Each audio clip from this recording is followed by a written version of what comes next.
돈 빌려주기 싫었죠. 솔직히 말하면 처음부터 느낌이 이상했습니다. 저 친구 돈을 막 쓰는 거 알고 있었고, 한 번이 아니라 또 빌릴 거라는 것도 알고 있었죠. 그래서 머릿속에서는 이미 답이 나와 있었습니다. 이건 빌려주면 안 된다. 그런데도 결국 보내버립니다. 계좌이체 버튼을 누르는 순간까지도 마음이 편하지 않았을 겁니다. 손가락은 움직이고 있는데 머릿속에서는 계속 말하고 있었죠. 이거 아닌데, 나도 지금 여유 없는데. 그런데 이상하게도 그 버튼을 결국 누릅니다. 왜일까요? 정말 착해서일까요? 아니면 그 친구가 불쌍해서였을까요? 아닙니다. 진짜 이유는 전혀 다른 곳에 있습니다. 당신은 그 순간 돈을 빌려준 게 아닙니다. 이 감정을 피하려고 돈을 지불한 겁니다. 거절했을 때 생길 그 미묘한 공기, 관계가 어색해질 것 같은 그 불편함, 너 왜 그래? 라는 말을 들을지도 모른다는 그 긴장감. 당신의 뇌는 그걸 위험으로 인식합니다. 그래서 선택한 게 아니라 반응해버린 겁니다. 문제는 여기서 끝나지 않습니다. 이 패턴은 한 번으로 끝나지 않기 때문입니다. 처음엔 미안한 표정으로 빌리던 사람이 두 번째부터는 점점 당연해지는 그 느낌. 그걸 보면서도 당신은 또 거절을 못합니다. 그리고 집에 돌아와서 이렇게 생각하죠. 나는 왜 이렇게 바보같이 거절을 못할까? 괜찮은 척은 했지만 사실 그 순간 가장 크게 남은 건 분노도 아니고 슬픔도 아니라 자기 자신에 대한 실망이었을 겁니다. 그런데 더 소름 돋는 건 이게 돈 문제에서만 끝나지 않는다는 겁니다. 직장에서도 똑같습니다. 나도 바쁜데 누군가 이거 좀 도와줄 수 있어 라고 말하는 순간 당신의 머릿속은 또 같은 계산을 시작합니다. 거절하면 이상해 보일까? 관계 틀어지면 어떡하지? 그리고 결국 당신은 또 받아들입니다. 그 결과는 항상 같죠. 내일은 밀리고 평가는 떨어지고 남은 건 또 한 번의 자책입니다. 왜 또 이랬지? 여기서 대부분의 사람들은 이렇게 결론 내립니다. 나는 원래 이런 성격이야. 나는 착해서 그래. 하지만 그건 완전히 틀린 진단입니다. 이건 성격 문제가 아니라 당신의 뇌가 특정 상황에서 자동으로 작동하는 생존 시스템입니다. 그리고 이걸 이해하지 못하면 당신은 앞으로도 계속 같은 방식으로 이용당하게 됩니다. 마음도치 채널은 이런 무의식의 작동 방식을 끝까지 해부합니다.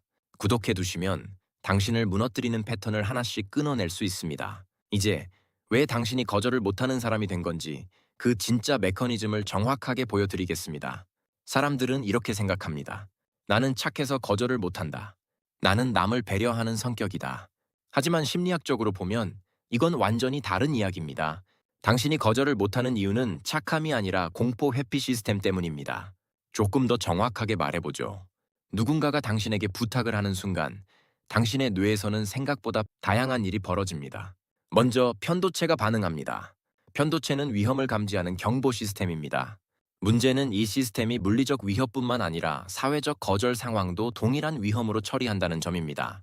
즉, 이걸 거절하면 관계가 틀어질 수 있다. 이 신호가 들어오는 순간 당신의 뇌는 이걸 단순한 선택 문제가 아니라 생존 문제로 인식합니다. 그 다음 단계가 더 중요합니다. 바로 스트레스 호르몬인 코르티솔이 분비됩니다. 이게 올라가면 어떤 일이 생길까요?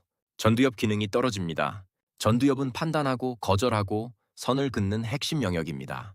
그런데 이게 마비되면 당신은 합리적으로 판단하는 사람이 아니라 불편을 피하려는 사람으로 바뀝니다. 그래서 그 순간 당신은 이렇게 생각하게 됩니다. 그냥 한 번만 해주자. 큰 금액도 아니니까 괜히 분위기 이상해지는 것보다 낫지. 이건 논리가 아닙니다. 불안을 줄이기 위한 즉각적인 선택입니다. 여기서 중요한 포인트가 하나 있습니다. 당신은 그 순간 결정을 한 게 아닙니다. 반응을 한 겁니다.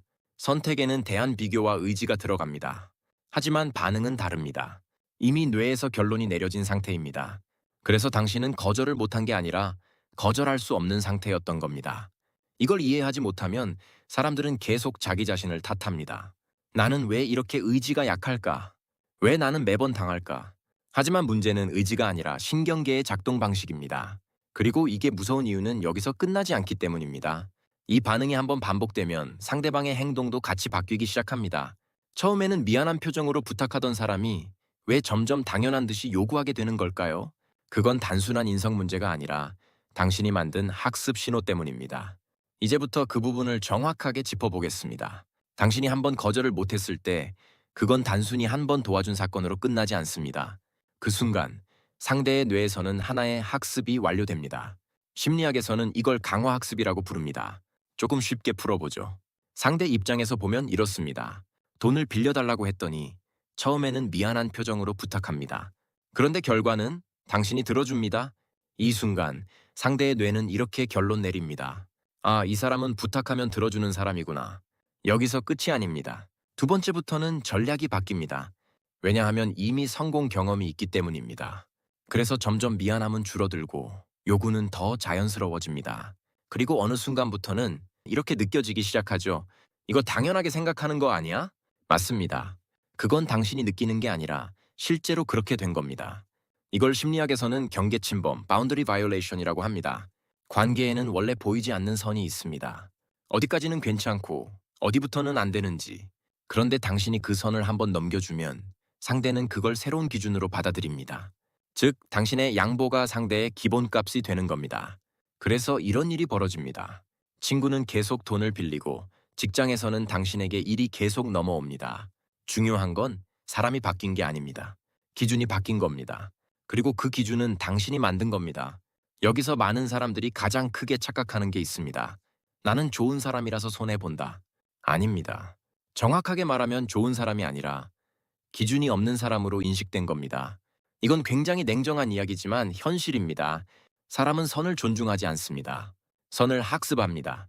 그리고 더 무서운 건 이 패턴이 반복될수록 당신의 내면도 같이 망가진다는 겁니다. 처음에는 단순한 불편함이었지만 점점 짜증으로 바뀌고 그 다음에는 자책으로 바뀝니다. 나는 왜 또 이랬지? 그리고 결국 자존감이 무너집니다. 도와주고도 기분이 좋아지는 게 아니라 스스로를 깎아내리게 되는 구조가 됩니다. 이게 바로 지금 당신이 겪고 있는 상태입니다. 그런데 여기서 정말 위험한 건 따로 있습니다. 이걸 계속 반복하면 당신은 점점 사람을 도와주는 사람이 아니라 사람에게 이용당하는 사람이 됩니다. 그럼 질문이 하나 남습니다. 도대체 이걸 어떻게 끊어야 할까요? 단순히 이제부터 거절해야지. 이건 절대 안 됩니다. 왜냐하면 문제는 행동이 아니라 불편을 견디지 못하는 뇌 구조이기 때문입니다. 그래서 방법도 완전히 달라야 합니다. 이제 관점을 완전히 바꿔야 합니다. 당신의 문제는 거절을 못하는 게 아닙니다. 정확하게 말하면 불편한 감정을 못 견디는 겁니다. 그래서 선택한 게 아니라 그 감정을 빨리 끝내기 위해 결정을 내려버린 겁니다. 즉, 당신은 돈을 빌려준 게 아니라 불편함을 제거하기 위해 돈을 쓴 겁니다. 여기서부터 완전히 다른 접근이 필요합니다. 행동을 바꾸려고 하지 마세요. 먼저 뇌의 반응을 끊어야 합니다. 그 방법, 지금부터 3가지를 알려드리겠습니다. 첫 번째입니다. 3초 지연 기술. 누군가 부탁하는 순간 절대 바로 대답하지 마세요. 딱 3초만 아무 말도 하지 말고 버티세요. 왜 3초냐면 이 시간이 지나야 편도체의 즉각 반응이 가라앉고 전두엽이 다시 작동하기 시작합니다. 쉽게 말하면 반응 상태에서 선택 상태로 돌아오는 시간입니다. 이 3초를 못 버티면 당신은 평생 같은 패턴을 반복합니다. 생각하지 말고 그냥 멈추세요. 두 번째입니다. 불편 감정 분리인식. 지금까지 당신은 거절이 나쁜 행동이라고 느껴왔습니다. 그런데 사실은 다릅니다. 거절이 문제가 아니라 그 순간 올라오는 불안, 어색함, 죄책감, 이 감정이 문제입니다. 그래서 이제부터는 이렇게 생각해야 합니다. 아, 지금 내가 불편함을 느끼고 있구나.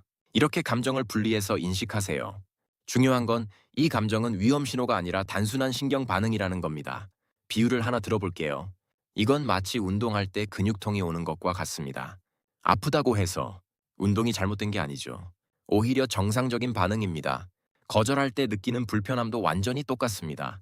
성장하는 과정에서 반드시 생기는 통증입니다. 이걸 견디지 못하면 당신은 계속 같은 자리에서 반복합니다. 그리고 마지막입니다. 이게 가장 중요합니다. 관계 재정의 문장. 당신은 지금까지 이렇게 생각해 왔습니다. 거절하면 관계가 깨질 거야. 하지만 진실은 정반대입니다. 거절하지 않으면 관계가 망가집니다. 왜냐하면 거절이 없는 관계는 이미 균형이 깨진 상태이기 때문입니다. 그래서 이 문장을 사용해야 합니다. 실제로 말해도 되고 속으로만 해도 됩니다. 이건 내가 도와줄 수 있는 범위를 넘었어. 이번에는 어렵다. 나는 이걸 감당할 여유가 없어. 여기서 중요한 건 말투가 아니라 기준입니다. 당신이 처음으로 선을 긋는 순간 상대는 당황합니다. 왜냐하면 기존의 학습이 깨지기 때문입니다. 하지만 그 다음부터 관계는 정상으로 돌아갑니다. 이걸 한번 해내는 순간 당신은 처음으로 이용당하는 사람이 아니라 기준을 가진 사람이 됩니다. 당신은 착한 사람이 아닙니다. 정확하게 말하면 지금까지는 기준이 없던 사람이었습니다. 그래서 도와주고도 무너졌고 거절 못하고도 스스로를 깎아내렸던 겁니다. 하지만 이제는 알게 됐습니다. 문제는 성격이 아니라 불편함을 피하려던 뇌의 반응이었다는 것. 그리고 더 중요한 건 이건 고칠 수 있는 문제라는 겁니다. 앞으로도 분명 비슷한 상황이 올 겁니다. 또 누군가는 당연한 듯 부탁할 거고 당신의 뇌는 예전처럼 반응하려 할 겁니다. 그때 기억하세요. 3초만 버티면 됩니다. 그 불편함은 위험이 아니라 지나가는 신호일 뿐입니다. 그리고 그 순간 한 번만 선을 그어보세요. 처음엔 어색할 겁니다. 관계가 이상해지는 것처럼 느껴질 수도 있습니다.